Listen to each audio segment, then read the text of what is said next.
ওই যে রাস্তার মাঝখানে পার্কিং এর দাগ দিছে, ওটা দেখেন কা? ওই যে আচ্ছা ওটা সিটি কর্পোরেশন থেকে দিছে, এটা অন্যায় না? না না, ওই যে এখানে দেখেন না, আগে ওটা দেখেন না, ওই যে রাস্তার মাঝখানে যে ওর থেকে ডাকটা দিছে গাড়ি পার্কিং এ, এই যে এত বড় একটা পার্কিং থাকতে এটা কি ঠিক করছে সিটি কর্পোরেশন? এটা সিটি কর্পোরেশন দিছে রাস্তার মাঝখানে। কথা কষ্ট লাগে, আমি একলা কইতাছি। আপনার কথা ঠিক আছে। এই যে রাস্তাটা দখল করে দেখেন অর্ধেক। রাস্তার মাঝে ঠিক এভাবেই সারিবদ্ধভাবে দাঁড় করিয়ে রাখানো হয়েছে, স্ট্যান্ড করে রাখানো হয়েছে বাইক, এবং সেই বাইকের যে বিষয়টি রয়েছে এটা আসলে একটি পার্কিং জোন বানিয়েছেন সিটি কর্পোরেশন। আমি যদি একটু জানিয়ে রাখতে চাই, দুই পাশে বেশ বড় দুইটি মার্কেট রয়েছে। পাশে একটি গোল্ড মার্কেট বাইতুল মোকাররমের, এবং ঠিক তার পাশেই রয়েছে আরও একটি মার্কেট, এবং ঠিক তার মাঝখান দিয়েই যে সড়কটি রয়েছে, মাঝ বরাবর যে সড়কটি রয়েছে, সেই সড়কের ঠিক একটি পাশে আমরা দেখেছি যে ব্যারিকেড দিয়ে কিন্তু বেশ কিছু সংখ্যক বাইকের পার্কিং লোড বানিয়েছেন সিটি কর্পোরেশন, এবং আমরা যেমনটি লক্ষ্য করছি যে ইতিমধ্যেই দুই পাশেই হকাররা রয়েছে।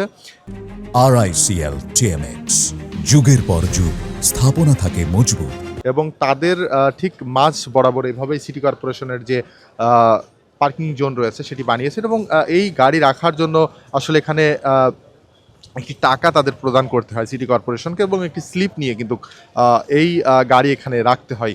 ঢাকা মহানগর দক্ষিণ। রাস্তার মাঝে পার্কিং করার কোনো নিয়ম আছে? এটা জনাব আপনারা সিটি কর্পোরেশনকে প্রশ্ন করবেন। আচ্ছা, এখানে পার্কিং করতে আসলে কত টাকা নেওয়া হয়? 20 টাকা বুঝি না। আনলিমিটেড, 20 টাকা 20 টাকা আনলিমিটেড টাইম। যত সময় রাখা যায়। অবশ্যই। আচ্ছা, রাস্তা দেখতে পাচ্ছি আমরা, একদম রাস্তার মাঝেই আসলে কেন পার্কিং করা? জনাব আপনারা মনে হয় দেখছেন, ডিভাইড করে দিচ্ছে আমাকে সিটি কর্পোরেশন। আমি এই পাশে আছি। ঠিক আছে, কিন্তু এটা তো রাস্তা। এটা আমি বলতে পারবো না, এটা সিটি কর্পোরেশন বলতে পারবে।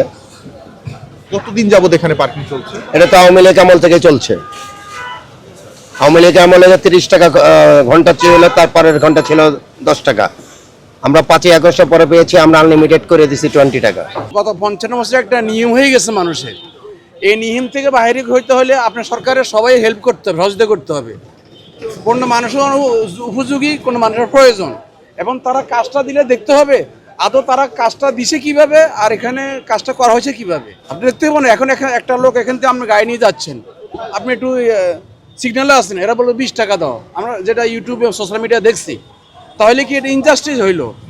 কর্তৃপক্ষের কাজ দেওয়ার পর তার মনিটরিংয়ের ব্যবস্থা থাকতে হবে, আপনারা বুঝছেন। এবং এরা যে নিয়ে আসছে তো চাকরি করে কর্মচারী, যে আসছে হে কিভাবে আসছে, নিয়ম কি ছিল, আপনার যারা দিয়েছে কর্তৃপক্ষ অথরাইজের কাছে যান, তাহলে আমরা আসল কথাটা পাওয়া যাবে।